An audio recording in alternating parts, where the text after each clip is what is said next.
अब जब भी मैं आऊंगा तो कुछ ना कुछ खास लाऊंगा, यानी अपने डायलॉग में कहते हैं निको भैया आए हैं, आज क्या खास लाए हैं। तो आज मैं आप सभी के लिए भैया जी लेक्चर नंबर 1 लेकर आ गया हूं। अब ये लेक्चर नंबर 1 किसका है? इंग्लिश में अगर अपन कहेंगे तो accounting for partnership firm basic concepts है, यानी कि भैया जी हम साझेदारी फर्म के बारे में आज जानेंगे हिंदी में। ठीक है जी, चलो जी तो स्टार्ट करें, मगर उससे पहले एक प्यारी सी स्माइल की एक इमोजी होती है, अगर आप वो भेज देंगे तो ज्यादा मजा आएगा। जाता हूं, वो आप किताब उठा लो, कोई दिक्कत नहीं है। हमारे पास डिसोल्यूशन ऑफ, तो भैया बस चालू होगी तो सबसे पहले जो इसको वैसे लिख के दे देता हूं क्योंकि ये फॉर्म। और चलो भैया जी तो स्टार्ट करते हैं। तो सबसे पहले भैया जी अगर हमारी बस स्टार्ट हुई है तो भैया बस कहां कहां से जाएगी, कौन कौन से शहर होंगे, कौन कौन से मोहल्ले होंगे, कौन कौन सी जगह पर क्या क्या होगा, इसका तो पता कर लिया जाए ना भाई। तो देखो जब हमारी ये बस चालू होगी तो सबसे पहले जो हमारा चैप्टर होगा वो होगा अकाउंटिंग फॉर पार्टनरशिप फर्म, जो हेडिंग है। इसके अंदर हमारे पास सबसे पहला जो चैप्टर होता है वो होता है accounting for partnership firm basic concepts. ठीक है जी, मैं इसको वैसे लिख के दे देता हूं क्योंकि ये उसके एनसीईआरटी बुक के हिसाब से। देखो सबसे पहला चैप्टर होगा हमारा बेसिक कॉन्सेप्ट का, यहां बना देते हैं, ये हमारा सबसे पहला चैप्टर होगा। दूसरा चैप्टर होगा हमारे पास, ठीक है, जिसको अपन साझेदारी के आधारभूत नियम कह सकते हैं, है ना। दूसरा चैप्टर होगा हमारे पास ख्याति यानी गुडविल से रिलेटेड, जिसको मैं पढ़ाता हूं चेंज इन पीएसआर के अंदर। ठीक है जी, कि अगर आप पार्टनर्स हो और प्रॉफिट शेयरिंग रेशियो आपका चेंज हो रहा है तो उसमें, इसके अंदर हमारे पास 2 टॉपिक कवर होते हैं। एक होता है हमारे पास गुडविल का टॉपिक जिसे हम ख्याति बोलते हैं हिंदी में, एक हमारे पास होता है चेंज इन पीएसआर, कि अगर भैया जी प्रॉफिट शेयरिंग रेशियो चेंज हो जाए तो आप क्या करोगे ना। इसको रिकंस्टिट्यूशन ऑफ पार्टनरशिप फर्म बोलते हैं।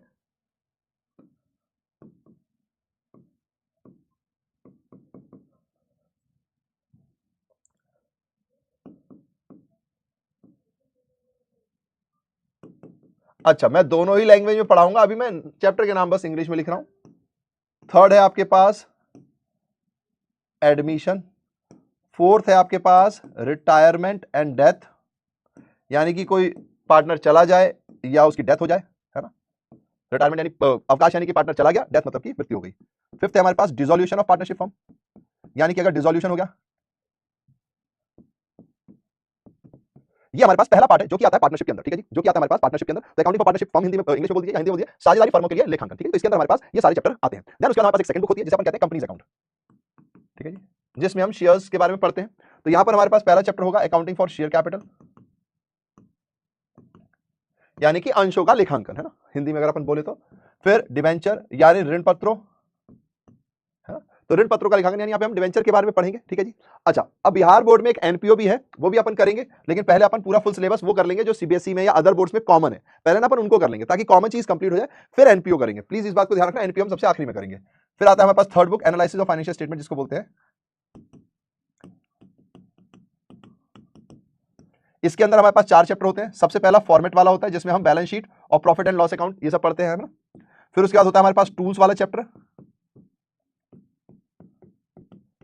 लो भैया जी, तो ये मैं बस चैप्टर के नाम बता रहा हूं। फिर हमारे पास अकाउंटिंग रेशियो होता है जिसमें हम रेशियो वेशियो निकालते हैं, और फिर हमारे पास होता है कैश फ्लो स्टेटमेंट। ठीक है जी, जिसको रोकड़ प्रवाह भी कहते हैं। तो ये हमारे पास 3 किताबें हैं, है ना। पहली किताब हो गई, दूसरी किताब हो गई, तीसरी किताब हो गई, या 3 हेडिंग्स हैं। अब बिहार बोर्ड में आपको एक अलग से मिलता है एनपीओ, यानी कि वो ऑर्गेनाइजेशन जो प्रॉफिट कमाने के लिए काम नहीं करती, सर्विस देने के लिए काम करती है ना, नॉट फॉर प्रॉफिट ऑर्गेनाइजेशन।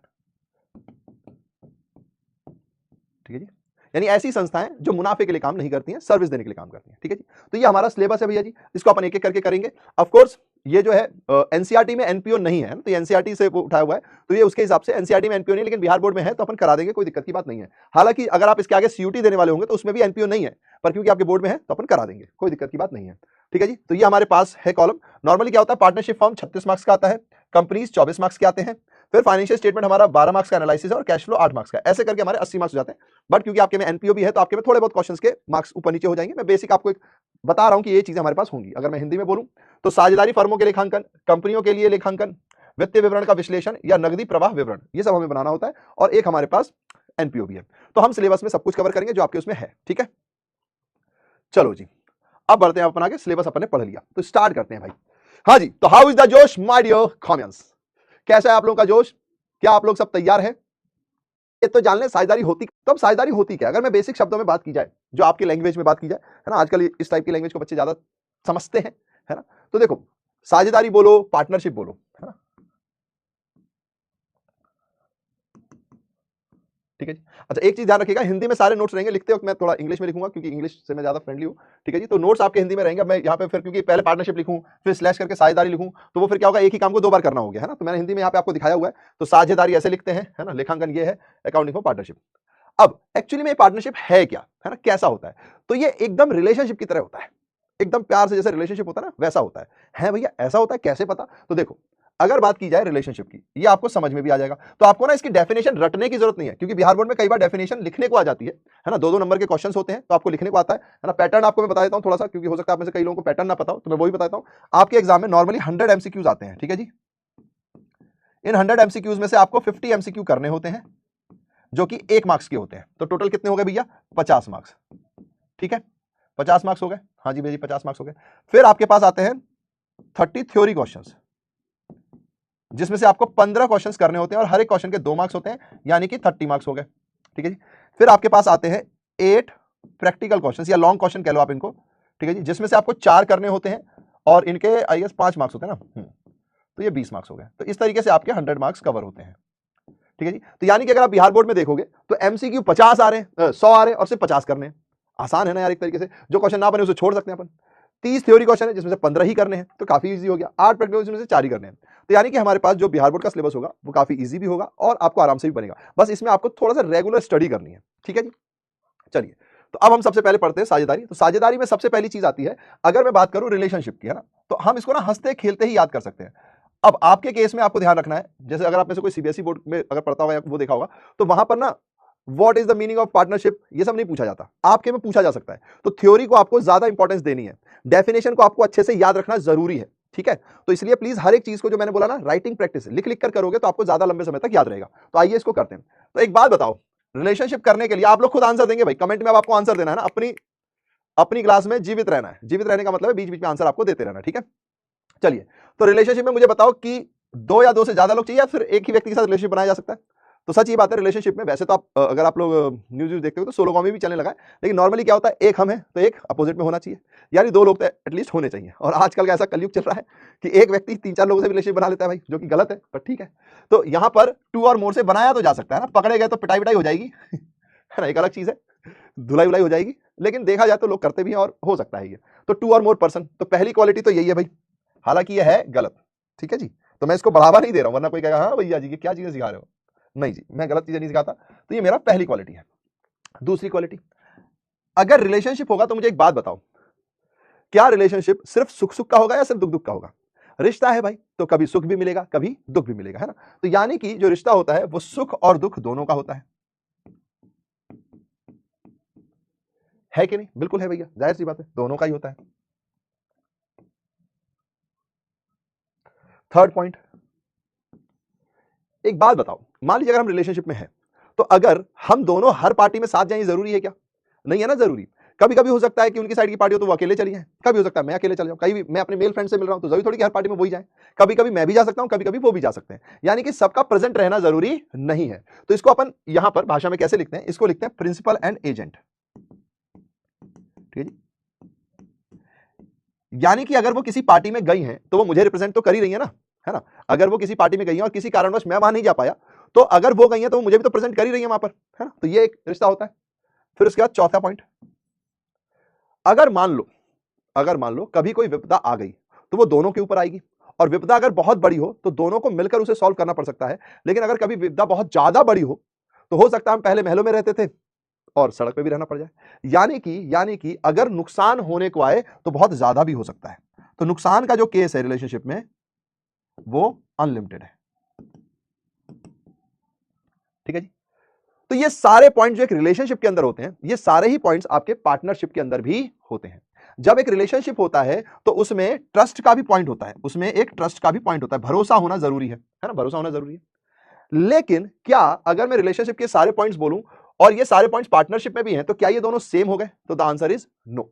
क्यों? क्योंकि जब हम पार्टनरशिप करते हैं ना तो पार्टनरशिप में एक इंपॉर्टेंट पॉइंट है, वो पॉइंट क्या है कि पार्टनरशिप एक बिजनेस के लिए होती है। पार्टनरशिप किसके लिए होती है? व्यापार करने के लिए होती है। लेकिन प्यार कोई व्यापार थोड़ी है ना। कुछ निर्लज लोग होते हैं जो प्यार को व्यापार समझ के चल रहे हैं, है ना, कि भैया जी अलग ही गेम चल रहा है, वरना प्यार एक व्यापार नहीं होता, है ना। तो बस इसी वजह से, सिर्फ एक इस पॉइंट की वजह से रिलेशनशिप जो है वो पार्टनरशिप की तरह नहीं होती। तो ये जो हमने हंसते खेलते बातचीत पढ़ी, ये जो हमने पॉइंट्स पढ़े, यही है पार्टनरशिप। समझ रहे हो? इसी को कहते हैं पार्टनरशिप। पार्टनरशिप का मतलब एक ऐसे जहां पर दो या दो से ज्यादा लोग हों। अब ये ज्यादा लोग कितने होंगे वो मैं भी बता दूंगा आपको। जो सुख और दुख दोनों बांटने के लिए तैयार हों, जिनके बीच में म्यूचुअल ट्रस्ट हो, यानी दोनों एक दूसरे पर भरोसा करते हो। कभी तो दोनों ही साथ में पार्टी में जाएंगे, या फिर किसी कारणवश कोई एक पार्टी में नहीं जा पाया तो अगला जाएगा और वो दूसरे को भी रिप्रेजेंट करेगा। और अगर नुकसान हुआ तो कितना भी बड़ा हो सकता है, दोनों मिलकर ही उसको सुलझाएंगे, नुकसान जितना भी बड़ा हो। परंतु जो एक पॉइंट डिफरेंट है वो क्या है कि भैया जी रिलेशनशिप बिजनेस के लिए, यानी वो एक प्रकार का व्यापार नहीं होता। लेकिन पार्टनरशिप में जब दो लोग मिलते हैं या दो से ज्यादा लोग मिलते हैं, वो सिर्फ इसलिए मिलते हैं क्योंकि उनको बिजनेस करना होता है। समझ गए जी? तो बस यही पार्टनरशिप की प्यारी सी डेफिनेशन है। खत्म। याद रहेगा क्या? याद रहेगा। तो आइए एक प्यारी सी डेफिनेशन इसकी देख ही लेते हैं। भैया आपने लिखवाया है, लेकिन ये बात है भी कि नहीं है?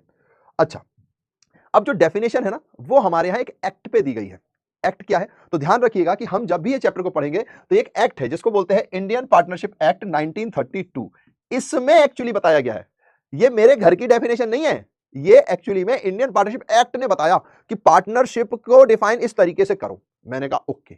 तो कहां पर बताया गया है? ये इंडियन पार्टनरशिप एक्ट 1932 में सेक्शन नंबर है 4। उसमें बताया गया, क्या बताया गया है भैया जी, कि पार्टनरशिप इज अ रिलेशन। ये देखो, ये देखो, पार्टनरशिप एक प्रकार का रिलेशन ही है, रिलेशनशिप ही है बिटवीन पर्संस। पर्संस का मतलब व्यक्तियों के बीच में। अब व्यक्ति कितने होंगे उसकी भी डिस्क्रिप्शन आएगी, अभी अपन डेफिनेशन पढ़ते हैं। Who have agreed to share profit, जो कि मुनाफा बांटने के लिए तैयार हो गए हैं। यहां लिखा मुनाफा है, लेकिन मुनाफे के साथ साथ नुकसान भी आता है ऑफ अ बिजनेस। ये इंपॉर्टेंट पॉइंट है, जिसकी वजह से हम इसको रिलेशनशिप ना कहकर पार्टनरशिप कहते हैं।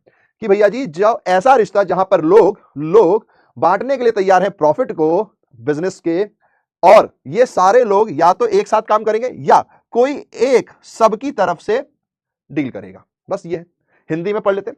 साझेदारी उन व्यक्तियों के बीच का संबंध है, उन व्यक्तियों के बीच का संबंध है जिन्होंने किसी ऐसे व्यवसाय को लाभ को आपस में बांटने का समझौता किया है, जिसे उन सभी के द्वारा, उन सभी की ओर से किसी एक व्यक्ति द्वारा संचालित किया जाता है। तो भैया पार्टनरशिप क्या है? एक समझौता है, एक रिश्ता है। किनके बीच? व्यक्तियों के बीच। किस लिए? मुनाफे को बांटने के लिए। साथ में नुकसान होगा तो वो भी बांटा जाएगा, क्योंकि वो एक बिजनेस कर रहे हैं। और कभी तो वो सारे ही जाके डील करके आएंगे, है ना, सारे ही जाके करेंगे। कभी कभी ऐसा भी हो सकता है कि कोई एक सबकी तरफ से जाके डील करके आ जाए। सिंपल सा कॉन्सेप्ट है बस। अब भैया इसमें हमने कुछ बातें सुनी, क्या कि भैया ये जो पार्टनरशिप है, इसमें जो व्यक्ति आपस में मिलकर पार्टनरशिप करेंगे उनको कहा क्या जाता है? तो देखो, अगर सिंगल व्यक्ति की बात की जाए तो person who have agreed to form partnership, वो लोग जो पार्टनरशिप बनाने के लिए तैयार हुए हैं, इंडिविजुअल यानी अकेले अकेले कहा जाए तो उनको बोला जाता है पार्टनर्स। जिन व्यक्तियों की साझेदारी व्यवसाय बनाने के लिए आपसी सहमति दी है, जिन लोगों ने आपसी सहमति दी है, उनको व्यक्तिगत रूप से कहा जाता है साझेदार, इंडिविजुअल रूप से कहा जाता है साझेदार। और क्योंकि अब 4 साझेदार मिल गए तो इनको इकट्ठा क्या बोला जाए? अकेले अकेले तो लकड़ी, और लकड़ी को इकट्ठा कर दो तो बंडल बन जाता है ना। तो वैसे ही यहां पर अगर अकेले अकेले की बात करोगे तो पार्टनर्स, साझेदार कहोगे, और अगर इनको इकट्ठा कर दो तो फर्म कहोगे। ठीक है जी, ठीक है जी, क्या कहोगे? फर्म कहोगे। और अगर इसका कोई नाम रख दो, है ना, बंडल का कोई नाम रख दो तो फर्म नेम हो जाएगा। जो भी नाम रखना चाहो, XYZ फर्म, ABC फर्म, कॉमियंस फर्म, जो भी आप नाम रखना चाहो वो आप नाम रख सकते हो। ठीक है जी। तो पार्टनर कौन है? वो व्यक्ति जो पार्टनर बनने को तैयार है। फर्म कौन है? व्यक्तियों का समूह जो पार्टनरशिप करने के लिए तैयार है। और फर्म का अगर नाम रख दोगे तो उसे फर्म नेम कह देंगे, बस खत्म। अब हमने ये जो डेफिनेशन पढ़ी, इसमें कुछ इंपॉर्टेंट शब्द थे, जैसे कि पर्सन, जैसे कि प्रॉफिट, जैसे कि बिजनेस, जैसे कि ये बाय ऑल और एनी। तो इन सब के अंदर भी कुछ छोटे छोटे पॉइंट्स हैं, उनको समझना जरूरी है भैया। तो आइए एक एक करके समझते हैं। अच्छा, इससे पहले ना एक और पॉइंट समझ लेते हैं, नोट। अच्छा, आप में से एक बात जरा मुझे बता दो पहले ही, मैं थोड़ा सा वो करा लेता हूं यार, पोल वोट जरा। पटना वो सक्सेस पे नहीं जा पाते। डिवाइडेड रहोगे, क्या आप इंग्लिश ज्यादा बोलते हो, आप हिंदी ज्यादा बोलते हो। यूनाइटेड रहोगे तो एक दिन सक्सेस जरूर। तो ध्यान रखना, जो लोगों का माइंडसेट डिवीजन में होता है वो सक्सेस पे नहीं जा पाते। डिवाइडेड रहोगे तो कभी भी सक्सेस नहीं पाओगे, यूनाइटेड रहोगे तो एक दिन सक्सेस जरूर मिल जाएगी। तो प्लीज ये सब चीजें अपने दिमाग से निकाल देना। अगर आपको किसी भी पॉइंट पे कोई इशू होगा तो आप मुझे बताना, मैं उस इशू को सॉल्व कर दूंगा। लेकिन किसी भी चीज से घबराना नहीं कि भैया हिंदी में ज्यादा है कि इंग्लिश में ज्यादा है कि ये है वो है। सारे नोट्स आपको यहाँ दिख रहे हैं, देखो, ये इंग्लिश में लिखा हुआ है, ये हिंदी में लिखा हुआ है। मैं दोनों ही पढ़ रहा हूँ, देख लो यहाँ पर, मैं दोनों ही पढ़ रहा हूँ। तो क्योंकि आधी से ज्यादा प्रॉब्लम पता इंसान के दिमाग में होती है ना। मैंने दोनों ही लाइनें पढ़ी, देखो सब लाइन टिक कर रहा हूं ना मैं हर बार यही करूंगा, चिंता मत करो, मैंने नंबर ऑफ क्लासेस सफिशिएंट ले रखी है, हमें कोई इशू नहीं आएगा, ठीक है जी। बस आप लोगों को थोड़ा सा अपनी ओर से ध्यान रखना है कि अपने दिमाग को भटकने मत देना हिंदी इंग्लिश के चक्कर में।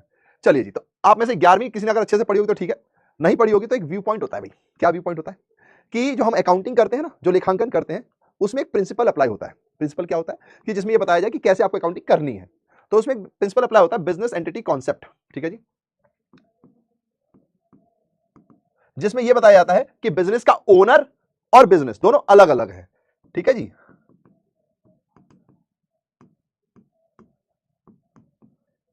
इसमें क्या बोला जाता है, बिजनेस का ओनर एंड बिजनेस अलग अलग है। बिजनेस क्या है, हम अलग हैं, हमें अपने में मत मिलाओ, ऐसा बोला जाता है, ठीक है जी। अब ये बहुत बारीक सवाल है, अगर आप अच्छे लेवल की तैयारी करेंगे तो आपको ध्यान रखना है, सीयूटी में ये पॉइंट पूछा जाता है। देखो, हमने अकाउंट्स करते समय अगर मैं ओनर हूं और मैंने बिजनेस से उधार लिया तो इसकी भी रिकॉर्डिंग होगी, अगर बिजनेस से किसी और ने उधार लिया तो उसकी भी रिकॉर्डिंग होगी, और सब वैसे ही रिकॉर्डिंग होगी जैसे रूल्स हमारे चलते हैं। लेकिन यहां पर एक छोटा सा अंतर है, जब हम अकाउंटिंग करते हैं, यानी जब मैं लेखांकन करता हूं ना, तब तो ये व्यू पॉइंट बिल्कुल सही है। अकाउंटिंग करते समय जब भी मैं अपनी किताबों में लेखांकन करूंगा, तब तो इसी व्यू पॉइंट के साथ करूंगा कि ओनर उधार लेगा तो भी वो काउंट होगा और वो उसी तरीके से ट्रीट होगा जैसे कोई और अदर पर्सन लेकर जा रहा है। बस ओनर लेकर जाएगा तो ओनर का नाम आएगा, कोई और पर्सन लेकर जाएगा तो कोई और पर्सन का नाम आएगा, ठीक है। ये गेम है। तो अकाउंटिंग व्यू पॉइंट यही बात कहती है कि बिजनेस एंटिटी क्या है, अलग है। मगर अब एक बात बताओ, मेरी एक फर्म है, ठीक है, मेरी एक दुकान चल रही है, हम 4-5 भाई हैं, साझेदार बनके काम करते हैं, ठीक है जी। अब हमने कर दिया कोई फ्रॉड, सुनना मेरी बात, हमने कर दिया कोई फ्रॉड, ठीक है, फ्रॉड कर दिया हमने, हम मस्त घर में सो रहे हैं, खराटे लेके सो रहे हैं भाई, पुलिस आई, कह रही है तुमने फ्रॉड किया, तुम्हें पकड़ा जाएगा।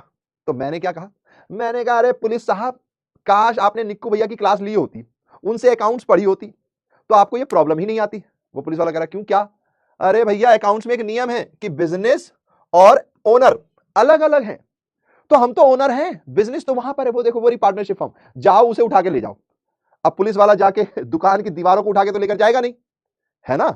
तो यार अकाउंटिंग व्यू पॉइंट में तो आप अलग अलग हो, ठीक है, लेकिन एक लीगल व्यू पॉइंट आ गया, लीगल व्यू पॉइंट यानी कि जब आप कोई गलती कर दो, चोरी कर दो, है ना, लीगल व्यू पॉइंट। अब ऐसे में पुलिस वाला तो सोचेगा यार सही बात है, अकाउंट्स में तो ओनर और बिजनेस अलग अलग है, अब ओनर ने फ्रॉड किया, वो तो ओनर का नहीं, बिजनेस के ऊपर जाओ, तो बिजनेस को पकड़ो, तो बिजनेस को पकड़ो यानी कि हम दीवारों को उठा के लेकर जाएंगे जेल में? नहीं। तो यहां पर यही पॉइंट है, आपको ध्यान रखना है कि अकाउंटिंग व्यू पॉइंट से तो ये अलग अलग है, लेकिन लीगल व्यू पॉइंट से अलग नहीं है, क्योंकि वो तो दीवार है, वहां पर जो काम करने वाले लोग हैं वो कौन है, पार्टनर्स हैं, वहां पर जो डिसीजन लेने वाले लोग हैं वो कौन है, पार्टनर्स हैं। फ्रॉड किसने किया है, पार्टनर ने किया है, भले ही पार्टनरशिप का नाम है XYZ पार्टनरशिप फर्म का, वहां ठप्पा है, लेकिन वो ठप्पा लगाने वाले कौन है, पार्टनर्स हैं। तो यानी कि अगर लीगल व्यू पॉइंट की बात की जाएगी तो फिर partnership firm is not a separate entity. क्या ये बात समझ में आई कि अगर लीगल व्यू पॉइंट की बात की जाएगी तो बिजनेस और ओनर एक हैं, अलग अलग नहीं है। ये बड़ा इंपॉर्टेंट है, ये सीयूटी के एग्जाम में इस टाइप के सवाल आ सकते हैं। तो देखो, लेखांकन के दृष्टिकोण के अनुसार साझेदारी फर्म को उसके भागीदारों से अलग पृथक व्यवसायिक इकाई माना जाता है, ठीक है जी, अलग माना जाता है, ठीक है, अलग माना जाता है अकाउंटिंग व्यू पॉइंट के हिसाब से, यानी लेखांकन व्यू पॉइंट के हिसाब से। लेकिन अगर भैया जी बात की जाए कानूनी पृथक के रूप में, तो कानूनी इकाई नहीं है, एक साझेदार फर्म एक पृथक कानूनी इकाई नहीं है, दूसरे शब्दों में उसका अपने भागीदारों से अलग कोई अस्तित्व नहीं होता, ठीक है जी। तो अस्तित्व नहीं होता यानी कि अगर आपने कोई गलती कर दी, फ्रॉड कर दिया, चीटिंग कर दी, तो वो दीवार नहीं उठाएंगे, आपको उठाकर ले जाएंगे और सलाखों में बंद कर देंगे, जो भी लीगल प्रोविजंस होंगे वो सब करेंगे, ठीक है जी। तो ये बात भी ध्यान रखना, ये बड़ा इंपॉर्टेंट पॉइंट होता है। चलिए जी, अब बढ़ते हैं कैरेक्टरिस्टिक्स यानी विशेषताओं को समझते हैं। तो भैया पार्टनरशिप में सबसे पहली चीज हमने क्या पढ़ी, दो या दो से ज्यादा लोग, और आप में से कई बड़े इंटेलिजेंट थे जिन्होंने शायद पहले से पढ़ा होगा, तो उन्होंने बताया कि भैया मिनिमम 2 लोग, मैक्सिमम 50 लोग होने चाहिए। हमने कहा ठीक है जी। तो ये देखो, 2 और मोर पर्सन, अब 2 और मोर पर्सन में कितने पर्सन भैया, कितने लोग होने चाहिए? तो ध्यान देना भैया जी, ध्यान देना, मिनिमम यानी कम से कम 2 लोग होने चाहिए, तो 2 पर्सन। अब इंपॉर्टेंट पॉइंट है भैया, इसमें बहुत बड़े बड़े लोग गलती करते हैं, है ना, बच्चे हर बार गलती करते हैं, मैक्सिमम 50%, ठीक है। अब जो भी हम पढ़ रहे हैं ना, हम कैसे पढ़ रहे हैं, मैंने अभी आपको थोड़ी देर पहले बताया था, हम भैया जो भी पढ़ रहे हैं ना, सुनो, हम ना इंडियन पार्टनरशिप एक्ट 1932 के हिसाब से पढ़ रहे हैं। बिल्कुल सही कह रहे हो आप, हम इंडियन पार्टनरशिप एक्ट 1932 के हिसाब से पढ़ रहे हैं। लेकिन एक चीज देखो इधर देखो भैया, पार्टनरशिप जो है वो रिलेशनशिप बिटवीन पर्संस है। पार्टनरशिप एक्ट ये नहीं बताता कि मैक्सिमम कितने हैं, ठीक है जी। पर्सन्स में 2 से तो ज्यादा होगा, ये तो समझ में आ गया, पर मैक्सिमम कितने हैं ये पार्टनरशिप नहीं बताता। तो ये ध्यान देना कि मिनिमम 2 पर्सन, मैक्सिमम 50%, लेकिन ये कहां लिखा हुआ है कि 50% से ज्यादा नहीं हो सकते। वैसे कुछ केसेस में हो सकते हैं, लेकिन अपनी जो किताब है उसके हिसाब से अपन 50% लेकर चलेंगे, क्योंकि वो अलग अलग केसेस है ना। तो ये बात कहां लिखी हुई है भैया, ये बात कहां लिखी हुई है कि 50% से ज्यादा नहीं हो सकते। ये पॉइंट आपको याद रखना है। ये जो मैक्सिमम लिमिट है ये कंपनीज एक्ट 2013 में लिखी हुई है। क्या बोला मैंने, कंपनीज एक्ट 2013। क्या ये चीज याद रहेगी, इससे सवाल आ जाता है।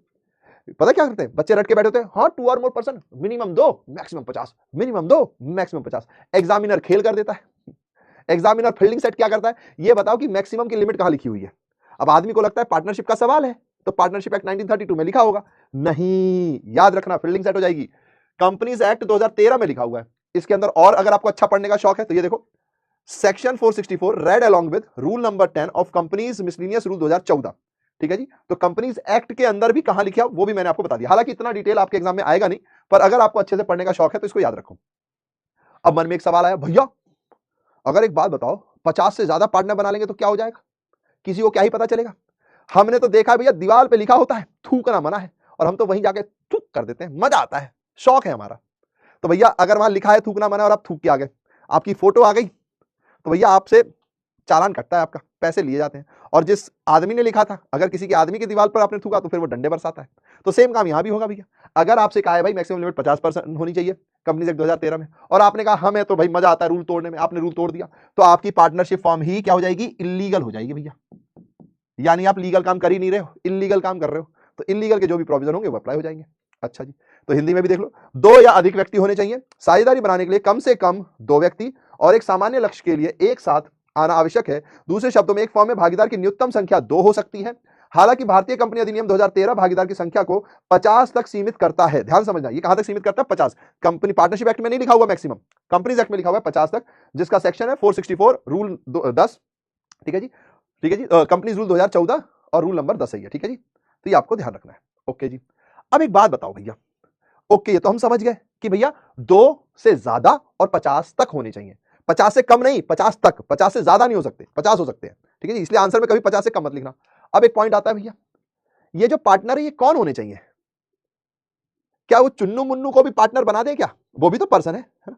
क्या उसको भी पार्टनर बना दे, या फिर मैं यहां कैसे आया, कब आया, मैं कौन हूं, क्या ऐसे वालों को भी पार्टनर बना दे, या फिर मैं गरीब हूं मुझे भी पार्टनर बना लो, क्या हम ऐसे को भी पार्टनर बना ले।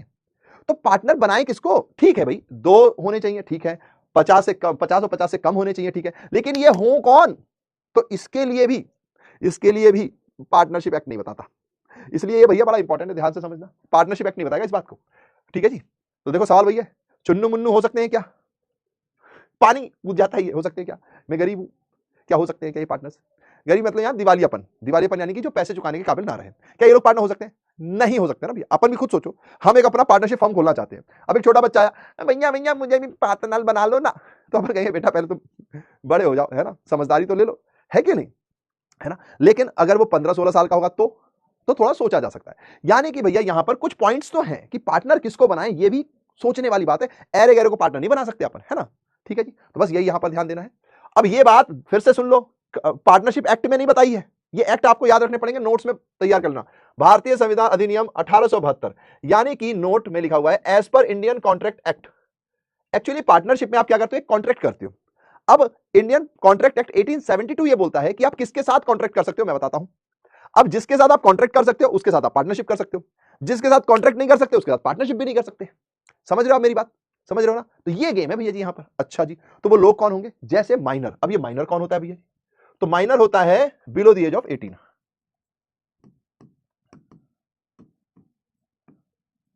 ठीक है। अच्छा भैया अगर कोई 18 साल का हाजी हुआ है तो फिर, तो जैसे ही वो 18 साल का होता है वो मेजर हो जाता है, 18 साल से कम वाला माइनर कहलाता है। यानी कि आपकी भी एज, आप भी माइनर ही हो फिलहाल, अगर आप 18 से कम हो तो, ठीक है जी। तो माइनर कौन है भैया जी, जो 18 से कम का है। तो क्या उसको हम पार्टनर बना सकते हैं, तो प्रोविजन ये कहता है नॉर्मली नहीं बना सकते। ध्यान समझना, इसमें बहुत क्वेश्चन बनते हैं, नॉर्मल कोर्स में आप इसको नहीं बना सकते। और हम जो पढ़ा रहे हैं ये भी ध्यान रखना, वो बिहार बोर्ड से थोड़ा सा लेवल हाई रखेंगे, क्योंकि आगे चल के आपको या तो सीयूटी देना है या सीए देना है, कुछ ना कुछ तो करना ही है ना आपको। तो आपकी उसकी भी तैयारी हो जाए, है ना, वरना बिहार का लेवल थोड़ा लो ही रहता है, क्वेश्चंस थोड़े कम इजी आते हैं, बट आपको तैयारी उसी करनी है, तो उसी हिसाब से पढ़ेंगे अपन, है ना। प्लीज भाई इसमें हाई फाई कर लेंगे, थोड़ा सा हाई फाई मिला लेते हैं, हाथ मिला लेते हैं, है ना, ताकि आप लोग भी सेम पेज पे रहो। अच्छा, नॉर्मल केस में तो भाई माइनर नहीं है ना, नॉर्मल केस में तो नहीं है, हाँ जी नहीं है, लेकिन can be admitted as a partner if all existing partners agree for the benefit of partnership form. अब यहां पर एक पॉइंट आ गया कि देखो यार, सबको पता है 5 6 7 साल 8 साल के बच्चे को तो वैसे भी कोई पार्टनर बनाएगा नहीं, है ना, तो माइनर को आप पार्टनर नहीं बना सकते, लेकिन एक कंडीशन डाल दी, लेकिन वो जो होता ना, देखो जो होता ना, जब कोई किसी को बोलता है सुनो ना हमरा के तोहरा से प्यार बाने, तो क्या कहती है, देखिए आप हो तो बहुत अच्छे मगर, आप हो तो बहुत अच्छे मगर पापा नहीं मानेंगे, है ना, या फिर आप हो तो बहुत अच्छे, हमें भी बहुत अच्छे लगते हो, मगर दोस्त की तरह, हमने आपको हमेशा दोस्त की तरह देखा है। तो ये जो मगर है ना, इसी में नैया डूबती है। तो यहां पर भी यही है, देखो माइनर इन नॉर्मल कोर्स तो पार्टनर नहीं बन सकता, लेकिन मगर अगर मगर में ही फंसते हैं और वहीं पे डगर डगर आ जाती है। चलिए जी, तो can be admitted as a partner if, अब यहां पर 2 पॉइंट्स है भाई, 2 पॉइंट्स है, if all existing partner agree, और दूसरा है फॉर बेनिफिट्स। यानी मान लीजिए कोई व्यक्ति है जो 18 साल से कम का है, मगर सारे पार्टनर्स कह रहे नहीं यार इस बच्चे में टैलेंट है। भाई वैभव सूर्यवंशी 14 साल का ही तो था, कई आईपीएल टीम ने कहा कि नहीं इसको नहीं रखेंगे भाई, अभी बच्चा है यार, क्या 2-4 इनिंग खेल लिया तो इसको आईपीएल खिला दें क्या। पर वहां राजस्थान रॉयल्स की टीम ने क्या बोला, नहीं भाई बच्चा है तो क्या हुआ, टैलेंट है भाई, हम तो मौका देंगे। उन्होंने मौका दिया और वैभव सूर्यवंशी ने छक्के पे छक्के मारे, इंडिया को भी जिता दिया उसने, अपना अंडर 19 वर्ल्ड कप जिता दिया उसने। बताओ, राजस्थान रॉयल्स से भी भयंकर मारा है भाई, भयंकर ही मारता है वो, एकदम छक्के पे छक्के, है कि नहीं। तो कोई ऐसा टैलेंट हो भी तो सकता है जो एक्सेप्शनल हो। तो अगर सारे पार्टनर्स एग्री हो जाएं, अगर सारे partners all existing partners agree हो जाएं, फर्स्ट कंडीशन है ये कि पहले तो सारे पार्टनर्स एग्री होने चाहिए, दूसरा एग्री किस लिए होने चाहिए कि फर्म को बेनिफिट होगा। अगर ये हमारी टीम में आ जाए तो हमारी टीम छा जाए, अगर ये हमारे पार्टनरशिप में आ जाए, हमारा पार्टनर बन जाए तो हमें बहुत फायदा हो जाएगा। अगर ये 2 पॉइंट्स हैं तो फिर माइनर एडमिट हो सकता है, अदरवाइज नहीं हो सकता। अब प्रॉब्लम यह आएगी कि सवाल पूछेगा कि माइनर एडमिट हो सकता है क्या, तो आप आंसर क्या दोगे, माइनर एडमिट हो सकता है क्या, तो आंसर क्या दोगे, आप बोलोगे नो। ध्यान रखना, क्या पूछा जाएगा सवाल, क्या माइनर पार्टनर बन सकता है, साझेदार बन सकता है, नहीं बन सकता।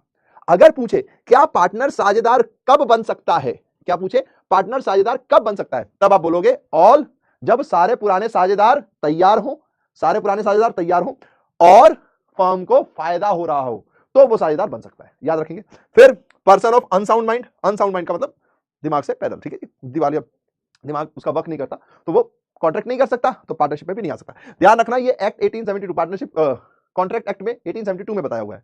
Person disqualified by law, law नहीं कह रखा है भाई, बड़ा बड़ा वैसा आदमी है भाई, ये फ्रॉड है, कॉन मैन है, ये धोखेबाज है, इसने पहले भी 10 फर्म को ठगा हुआ है, तो आप भी उसके साथ बिजनेस मत करना। तो अगर उसको पता है भाई वो डिस्क्वालीफाइड बाय लॉ है तो आप पार्टनर नहीं बना सकते, साझेदार नहीं बना सकते। या इंसॉल्वेंट पर्सन, यानी गरीब हूं नहीं बोलना चाहिए, यानी कि कोई ऐसा व्यक्ति जो पैसे चुकाने के काबिल ही नहीं है। इंसॉल्वेंट का मतलब होता है ऐसा व्यक्ति जो अपने उधार को नहीं चुका सकता। तो जो व्यक्ति अपने उधार को ही नहीं चुका सकता वो बिजनेस क्या करेगा, बिजनेस में नुकसान हो जाएगा तो कहां से पैसे चुकाएंगे, है ना। तो ऐसे व्यक्तियों के साथ आप कॉन्ट्रैक्ट नहीं कर सकते, और कॉन्ट्रैक्ट नहीं कर सकते तो पार्टनरशिप भी नहीं कर सकते। ठीक है जी, हिंदी में ये रहा। अस्वस्थ मस्तिष्क के व्यक्ति, यदि सभी मौजूदा भागीदार सामान्य स्थिति में नाबालिग नहीं हो सकता, साझेदार फर्म के लाभों के लिए भागीदार के रूप में शामिल किया जा सकता है यदि सभी मौजूदा भागीदार सहमत हों। 2 बातें, पहला तो फायदे के लिए और दूसरा सभी साझेदार सहमति दें।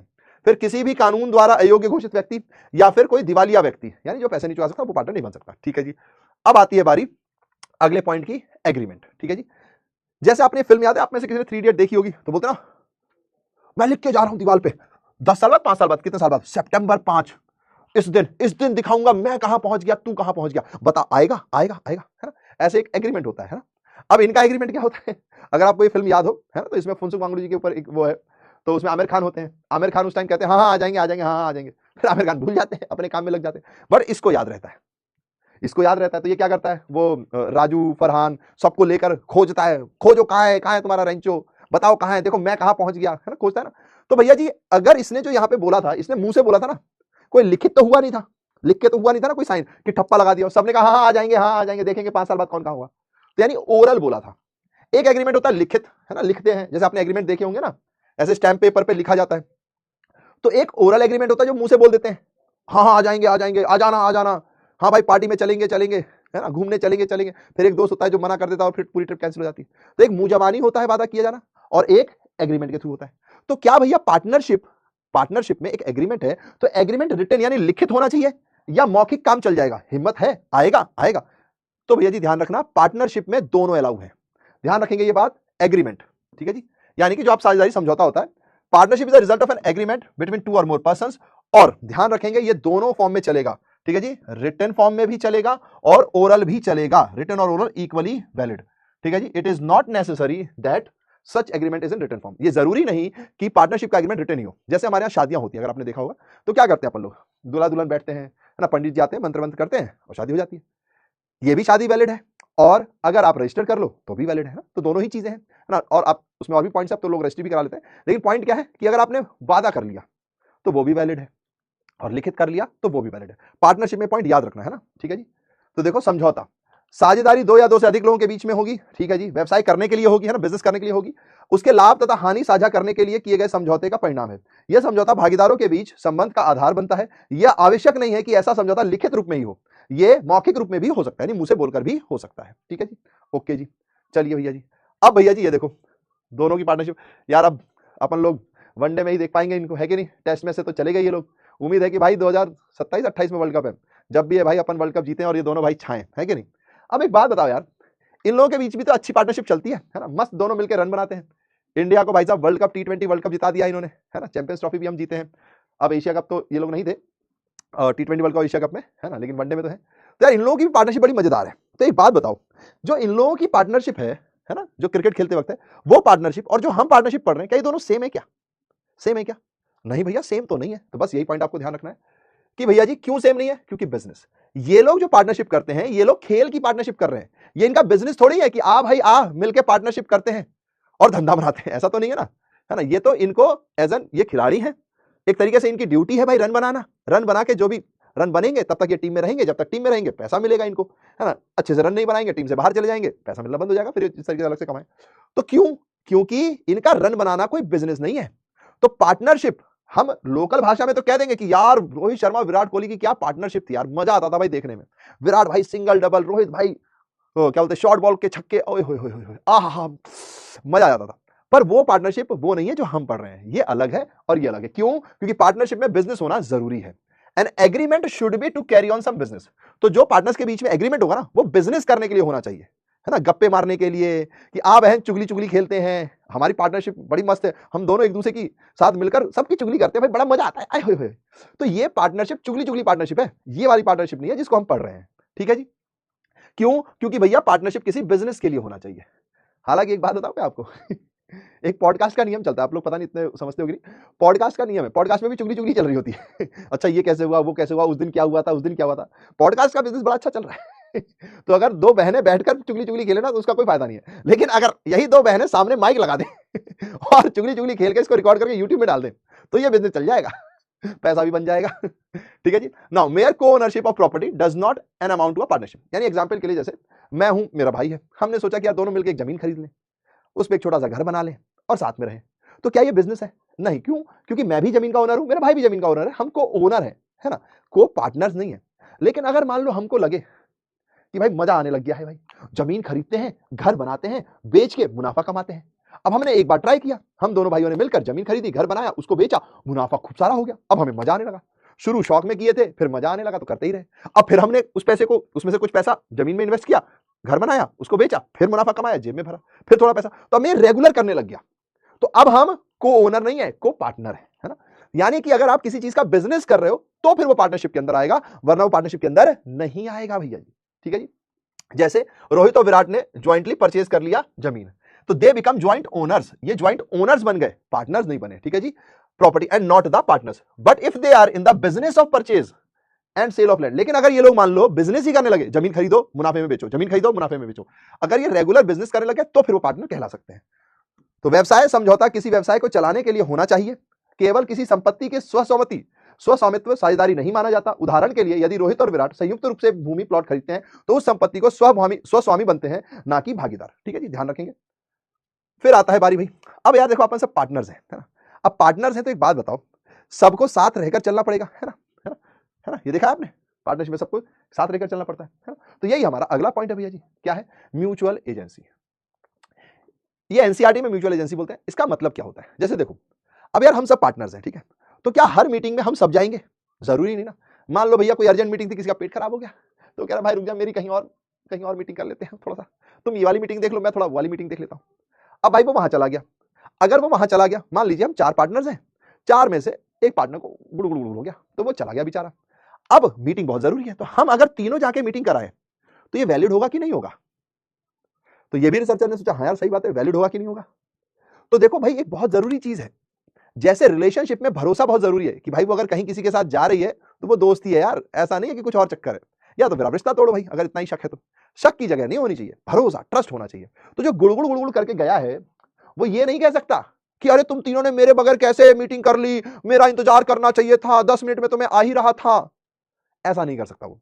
अगर पार्टनर्स में 4 पार्टनर्स हैं, कोई भी जाके मीटिंग अटेंड करता है, कोई भी जाके वहां पे डील करता है, तो वो सबको मानना होगा, चाहे वो वहां गए चाहे नहीं गए। क्यों? क्योंकि पार्टनरशिप एक ट्रस्ट पे बना हुआ है, इसमें एक म्यूचुअल एजेंसी है, आपसी सहमति है कि ठीक है भाई अगर आज मैं मीटिंग जा रहा हूं तो तू चले जा, तू अटेंड कर ले, मैं तेरी बात मान लूंगा। ऐसे ही अगर मान लो इनको भाई वेकेशन पे जाना था, कोई वेकेशन पे चला गया, कोई मीटिंग थी तो बाकी पार्टनर्स ने वो मीटिंग कर ली भाई, तो सबको मानना पड़ेगा।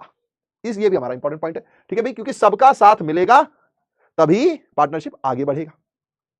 तो ये देखो mutual agency, the business of partnership concern may be carried on by all, या तो सारे लोग मीटिंग में जाएंगे, बिजनेस सभी के द्वारा किया जाएगा, सब लोग करेंगे, सारे डिसीजन लेंगे, द पार्टनर्स और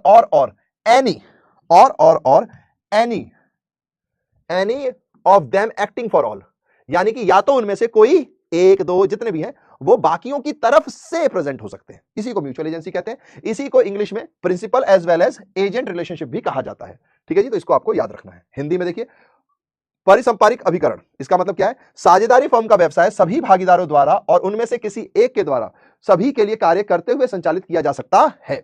इस कथन के 2 महत्वपूर्ण निहितार्थ हैं। पहला, प्रत्येक भागीदार को व्यवसाय के कार्यों का संचालन में भाग लेने का अधिकार है, यानी हर पार्टनर अधिकार रखता है कि भाई वो पार्टिसिपेट कर सकता है। दूसरा, सभी भागीदारों के बीच परिसंपारिक अभिकरण का संबंध विद्यमान होता है, ठीक है जी। इसी को भागीदार के लिए प्रधान यानी प्रिंसिपल भी होता है और कभी कभी अभिकर्ता यानी एजेंट भी होता है।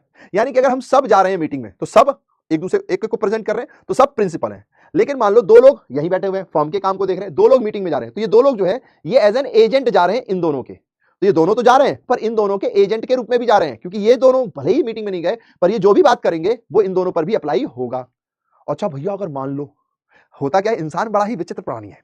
अगर इंसान को कह दो ओए जानवर तो बुरा मान जाता है, लेकिन कहो भाई तेरी आवाज तो शेर जैसी है यार, क्या बात है, तो छाती चौड़ी करके कहता अरे गले का कमाल है भाई, मेरा क्या है। तो विचित्र प्राणी है इंसान। ऐसे ही इंसान क्या होता है कि मान लो हम 2 यहां पर हैं, ये 2 जाके मीटिंग करके आ गए, अब उस मीटिंग से फायदा हो गया तो ये लोग कहेंगे अरे वाह भाई फायदा हो गया, वेरी गुड भाई वेरी गुड, गले लगा लेंगे। लेकिन अगर मान लो ये 2 यहीं थे, ये दोनों मीटिंग करके आ गए और इस मीटिंग में नुकसान हो गया, तो आदमी क्या सोचता है, अबे तू गधा है क्या भाई, कैसी मीटिंग करके आता है, मैं होता तो नहीं करता, लड़ने लग जाता है, कहता मैं नहीं मानता इस डील को, मैं नहीं था, मेरी कोई सहमति नहीं थी, मैं नहीं मानूंगा इस डील को। इंसान ऐसा ही है भाई, अजीब विचित्र प्राणी है भाई। तो रिसर्चर्स ने कहा सुन मेरी बात, तुम पार्टनर्स हो ना, तो तुमको मानना पड़ेगा, नहीं मानना तो ये पार्टनरशिप खत्म। तो यही पॉइंट है कि अगर मान लो ये कॉन्सेप्ट म्यूचुअल एजेंसी का कॉन्सेप्ट अप्लाई नहीं होगा, तो if the element of mutual agency is absent, यानी कि अगर ये पॉइंट नहीं आ रहा है तो इसका मतलब there would be no partnership, कोई पार्टनरशिप है ही नहीं। जैसे रिलेशनशिप में अगर भरोसा नहीं है तो काहे की रिलेशनशिप, वैसे ही जब पार्टनरशिप में भरोसा नहीं है, मीठा मीठा गप गप करोगे, कड़वा कड़वा थू थू करोगे नहीं। अगर पार्टनर हो तो सुख में भी साथ दोगे, दुख में भी साथ दोगे, ठीक है जी। तो यह है यहां पर। तो परिसंपारिक अभिकरण का संबंध इतना महत्वपूर्ण है कि यह कहा जा सकता है कि यदि परिसंपारिक अभिकरण का तत्व अनुपस्थित हो यानी नहीं है तो यह साझेदारी ही नहीं है, ठीक है। चलिए जी, अब आती है बारी कद्दू कटेगा तो सब में बटेगा, है ना, एक डायलॉग है, कद्दू कटेगा तो सब में बटेगा। यानी कि अगर मान लीजिए एक प्यारा सा पिज्जा आ रहा है तो सबको हिस्सा मिलेगा भाई, है ना, पार्टनर्स है भाई, सब में बटेगा। तो ये भी एक कैरेक्टरिस्टिक्स है, शेयरिंग ऑफ प्रॉफिट।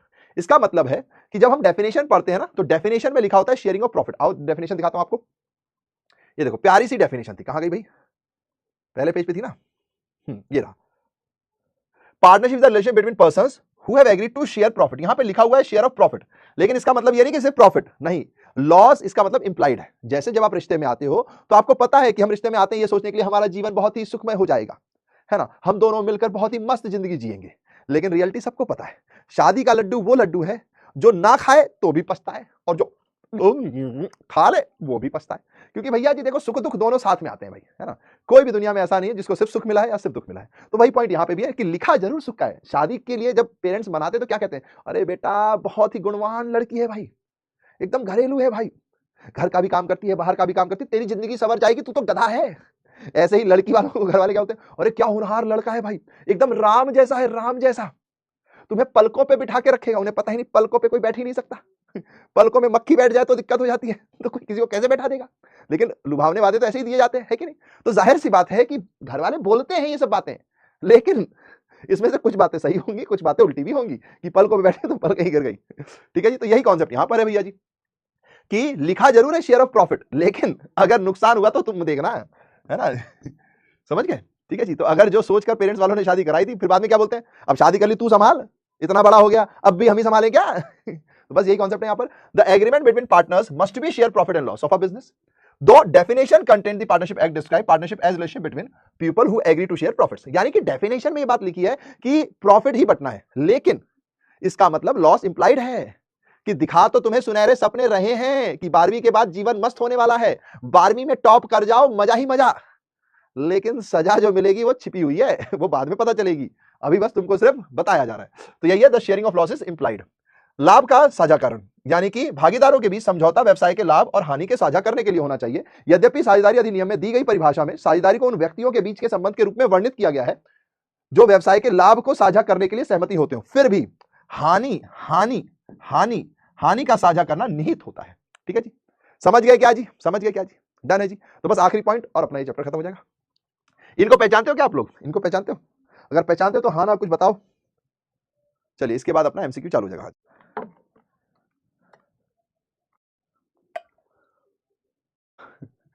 बिल्कुल। तो ये हमारे वो छोटे बच्चे हैं जो पड़ोस में रहते हैं, है ना। पर होता है ना कि कई बार कुछ नादान बच्चे होते हैं जो पिता को ही आंख दिखाने लगते हैं, तो ये वही बच्चे हैं, नादान बच्चे। तो देखो पार्टनरशिप ना किससे करनी है, ये भी बड़ी इंपॉर्टेंट चीज है, समझ रहे हो। अब इन्होंने पार्टनरशिप कर ली है किसी से, आपको पता ही है किससे इनकी पार्टनरशिप है।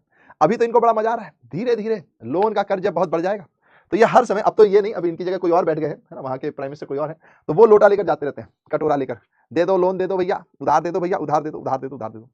यानी कि अगर आप सही पार्टनरशिप करते हो तो बहुत फायदा भी हो सकता है, लेकिन अगर आप गलत पार्टनरशिप करते हो तो ऐसी हालत भी हो सकती है भाई, कटोरा लेके घूम रहे अपन, IMF के पास जाते हैं कभी लोन लेने, कभी चाइना के पास पहुंच जाते हैं, लोन दे दो, लोन दे दो।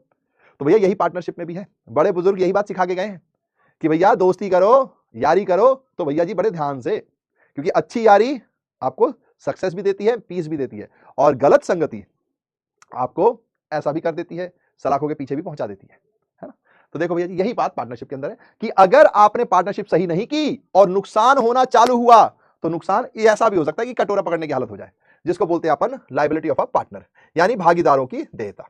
ये अनलिमिटेड है। अनलिमिटेड का मतलब क्या होता है भैया जी, कि अगर जरूरत पड़ी, अगर आपको पार्टनरशिप में नुकसान हो गया ना, तो इतना नुकसान हो सकता है कि आपको आपकी संपत्ति भी बेचनी पड़ जाए, आप इंसॉल्वेंट हो सकते हैं, आपका दिवालिया निकल सकता है। ठीक है जी। तो ये ध्यान रखेंगे। और इंपॉर्टेंट वर्ड है, इससे ना एमसीक्यू बनते हैं, each partner is liable jointly with all the other partners also severally. इसका मतलब क्या होता है भैया जी, कि सारे पार्टनर ज्वाइंटली यानी इकट्ठा भी नुकसान के लिए सामने आएंगे और सिंगल भी नुकसान को झेलेंगे। यानी अगर नुकसान बहुत ज्यादा हो जाए तो आपकी जो पर्सनल प्रॉपर्टी है ना भैया, वो भी रफू चक्कर हो जाएगी, आपकी पर्सनल प्रॉपर्टी बेचकर भी आपको नुकसान की भरपाई करनी पड़ जाएगी, समझ गए। तो कटोरा लेने की हालत हो सकती है, तो ध्यान रखें। तो भागीदारों की देयता, प्रत्येक भागीदार अन्य सभी भागीदारों के साथ संयुक्त रूप से तृतीय पक्ष के प्रति पृथक रूप से भी उस समय किए गए फर्म के सभी कार्यों के लिए उत्तरदायी होता है जब वह भागीदार होता है। इतना ही नहीं, फर्म के कार्यों के लिए भी भागीदार की देयता असीमित भी होती है। असीमित मतलब कितना भी नुकसान हो सकता है। ठीक है जी। इसका अर्थ है कि फर्म के ऋणों का भुगतान करने के लिए उसको निजी संपत्ति का भी उपयोग करना पड़ सकता है ना। ठीक है। अच्छा, एक पॉइंट आता है, अरे भैया एक बात बताओ, अगर मेरी निजी संपत्ति मैंने बेच दी, अभी भी नुकसान नहीं भरपाई कर पा रहा हूं, तो क्या करूं? तो इसीलिए लॉ टर्म्स है इंसॉल्वेंट, यानी कि फिर आपको बोला जाएगा कि आपका दिवालिया निकल चुका है। अच्छा भैया जी, हाँ, वरना ना मजाक में नहीं कहते भैया, वो जो गुंडे टाइप के लोग जो फिल्मों में आपने देखा होगा, मेरा उधार नहीं चुकाया ना तो तेरे को करके तेरे किडनी, तेरे लीवर, तेरे दिल को बेचकर पैसे वापस लूंगा अपने। तो ये सिर्फ कहानी है, इलीगल है भैया ये सब, है ना। लीगली क्या होता है कि अगर आपको बहुत नुकसान हो गया तो आपकी जो आपके नाम पे संपत्ति है वो बिक सकती है। और कई लोग यहां से शाणे होते हैं, पता है क्या करते हैं, जब उनको दिख जाता है कि उनकी प्रॉपर्टी मतलब उनकी पार्टनरशिप लॉस में जा रही है और उनकी पर्सनल प्रॉपर्टी भी बिकने वाली होगी, तो वो क्या करते हैं, वो अपने बच्चों को ट्रांसफर कर देते हैं, किसी और को ट्रांसफर कर देते हैं, ठीक है जी। लेकिन अगर आपने ट्रांसफर नहीं किया तो आपके नाम पे जितनी संपत्ति है वो सब बेची जा सकती है, और अगर उसके बाद भी लॉस नहीं कवर हुआ तो वो फिर उस आदमी की बदकिस्मती है, ठीक है जी। कोई आपके किडनी विडनी नहीं बेच सकता, वो इलीगल होता है, ठीक है जी। ओके जी, चलो थैंक गॉड, कम से कम बॉडी तो सही सलामत है ना। हाँ जी, चलिए, तो ये हमारा आज का टॉपिक था जिसमें हमने साझेदार के अर्थ को समझा, है ना, साझेदार की विशेषताएं यानी कैरेक्टरिस्टिक समझे, है ना।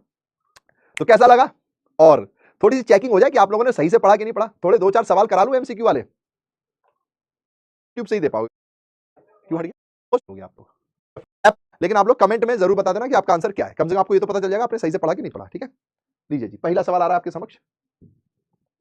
जो लोग ऐप पर हैं, ऐप पे ही रहे, है ना, ये ऐप पे चलेगा। चलिए, तो सबसे पहला सवाल है भाई, प्यारा सा न्यारा सा सवाल। The written agreement of partnership is most commonly referred to as. अरे ये तो आप अभी कर ही नहीं पाओगे। ओके, इसको हटा देते हैं, ये अभी आप नहीं कर पाओगे, इसको कल कर लोगे आप लोग, अभी नहीं कर पाओगे, इसको हटाना पड़ेगा। चलिए जी, ये है अगला सवाल हमारे पास, क्या है, which of the following statement is true. इसमें से कौन सा स्टेटमेंट ट्रू है, ठीक है जी, इसमें से कौन सी बात सही है, हिंदी में निम्नलिखित में से कौन सा कथन सत्य है, ठीक है। Minor can not be admitted as a partner, minor को आप एडमिट ही नहीं कर सकते। Minor can be admitted as a partner only into the benefits of partnership. Minor can be admitted as a partner but his rights and liabilities are same as adult partner, none of the above. एक नाबालिग को साझेदार के रूप में शामिल नहीं किया जा सकता। एक नाबालिग को साझेदार के रूप में केवल साझेदारी के लाभों में शामिल किया जा सकता है। एक नाबालिग को साझेदार के रूप में शामिल किया जा सकता है, लेकिन उसके अधिकार दायित्व वयस्क साझेदार के समान होते हैं, और उपयुक्त में से कोई भी नहीं। तो 30 सेकंड है आपके पास, आप आंसर दे सकते हैं। इसका करेक्ट आंसर है minor can be admitted as a partner only to the benefits of partnership. एक नाबालिग को साझेदार के रूप में केवल साझेदारी के लाभों में शामिल किया जा सकता है, ठीक है जी। इसका मतलब क्या हुआ भैया जी? भैया आपने पढ़ाते वक्त तो ये बताया था, नहीं, मैंने कहा था इन नॉर्मल केस, क्या बोला था, सामान्यतः in normal case minor admit नहीं हो सकता as a partner. Can not नहीं है, एक यहां पे इंग्लिश का शब्द है कैन नॉट। इसका मतलब है कि भैया माइनर पार्टनर बन ही नहीं सकता। नहीं नहीं, नॉर्मली पार्टनर नहीं बन सकता, लेकिन I like you but as a friend, लेकिन साझेदार बन सकता है कब, जब सारे पार्टनर्स एग्री हो और बेनिफिट के लिए, ठीक है जी। तो ये बोलना, एक नाबालिग को साझेदार के रूप में शामिल नहीं किया जा सकता, ऐसा नहीं है, नॉर्मली नहीं किया जा सकता, लेकिन अगर ये कंडीशन है तो किया जा सकता है, और इन्होंने ये कंडीशन बताई है, तो इसलिए आपका आंसर ये वाला होगा। तो जिन्होंने भी ए लिखा है गलत है ना। 27% ही लोगों ने सही आंसर दिया भाई। चलिए जी, आगे बढ़ते हैं। In case of partnership if a act is performed by any of the partner, अगर पार्टनरशिप में किसी एक व्यक्ति ने कोई एक्ट परफॉर्म कर दिया ना, कोई ड्यूटी परफॉर्म कर दी, तो क्या होगा। साझेदारी के मामले में यदि कोई कार्य किसी साझेदार द्वारा किया जाता है तो वह आपको ऑप्शन में से आंसर बताना है, ठीक है। 30 सेकंड्स काफी रहेंगे, है ना। कार्य होता है,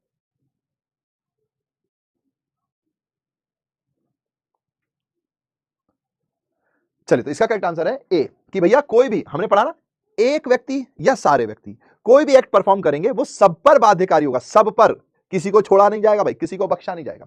तो बाइंडिंग ऑन ऑल पार्टनर्स, सभी पर बाध्यकारी होगा, सभी साझेदारों पर बाध्यकारी होता है। चलिए, अरे वाह, ये सॉरी, अगर कोई नाम ऊपर नीचे, कौन सी चीज सही है, आपसे पूछ रहे हैं कौन सी बात सही है। A liability of a partner of a firm is unlimited. Generally, the liability of a member of a company is limited, but it can be unlimited. A और B दोनों बात सही है, या none of the above. एक firm के साझेदार का दायित्व असीमित होता है, ये बात सही है, या सामान्यतः कंपनी के सदस्यों का दायित्व सीमित होता है, कभी कभी असीमित हो सकता है। एक और दो दोनों बात सही है, या ये। उम्मीद है कि इसमें आंसर इजी है, तो आप लोग, काफी लोग सही आंसर दे देंगे।